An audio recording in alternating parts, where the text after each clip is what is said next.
With Dome Masters rendered, we are now ready to put our program together as a video file to show in the planetarium. Don't worry if you don't understand the meaning of all the parameters in the command line for Ffmpeg. Just understand that they're all necessary to get the best quality video from your Dome Masters. Before we can encode our video, we need to know what format our system requires. With some systems, this is spelled out in the documentation that comes with them. But others require a bit of sleuthing to figure this out. In the latter case, there are tools that make this fairly easy. In the documentation, look for a link to Media Info, a piece of software that can tell you virtually anything you need to know about a video, audio, or image file. You can either use their online tool or download the software. For these examples, we're going to use the online version. Once you're at the site, click Choose File and select your file from its directory. The site doesn't download your entire file, but the header hidden inside every video file that gives the codec, bit rates, and other information about how the file was encoded. We're going to take a look at two versions of the Planet of Mysteries Productions program, Red Planet Rising. First, we'll look at the version produced for the Spitz SciDome XD system. In a matter of seconds, you'll see a great deal of information about the video encoding of this file. You can download the information to examine it more closely. Here are some of the things you'll need to know in order to encode your program correctly.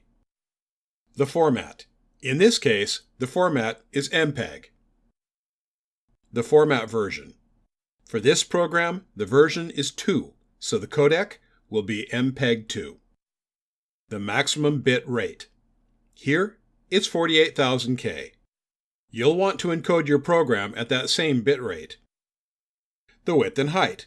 These are both listed at 2,560 pixels. The frame rate. This is set to 30 frames per second, although your system may vary.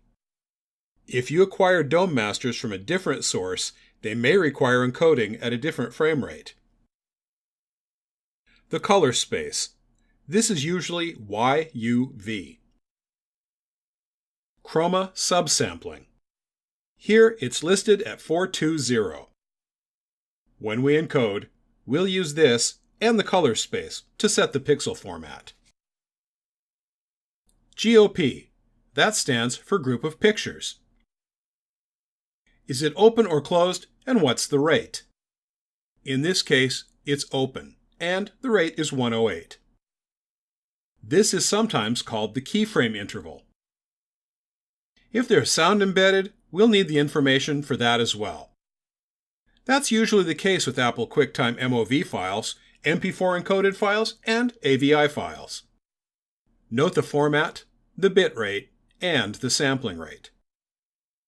From here, we'll open our command window if we're in Windows, or a terminal if we're using Mac OS X or Linux. Change to the directory where our Dome Masters are stored. First, we'll look at encoding for the SciDome XD system, then for the Super Media Globe system.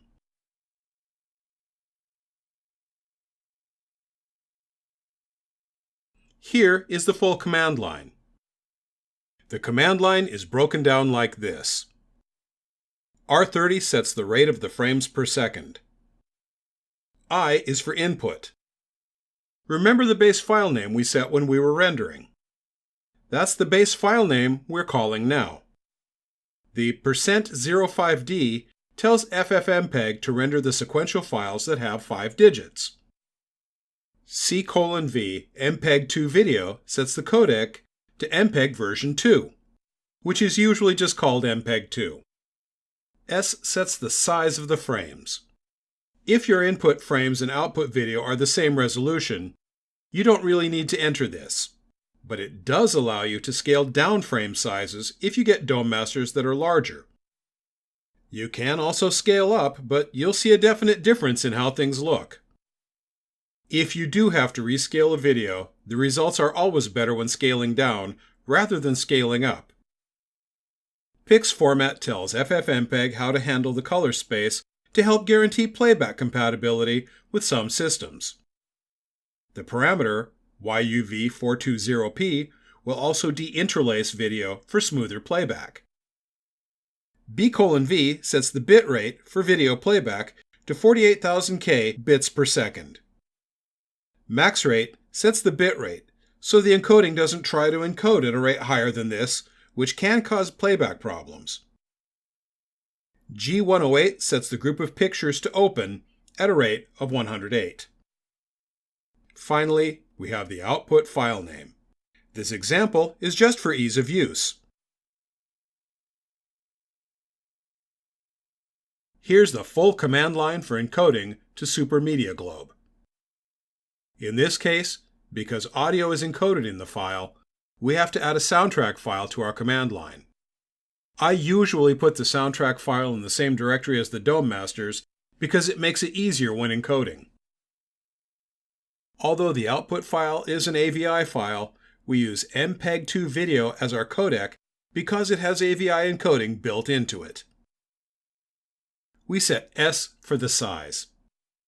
Even if we're using 2560 by 2560 DOM masters, the output will be at the proper resolution for Super Media Globe. Qmin and Qmax set the quantizing levels for the best output results. C:(A) libmp3 lame sets the audio codec for MP3.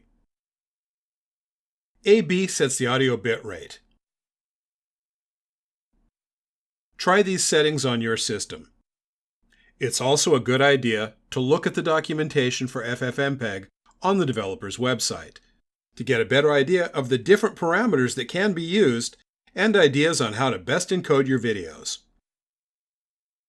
The link to the documentation is provided in the software links.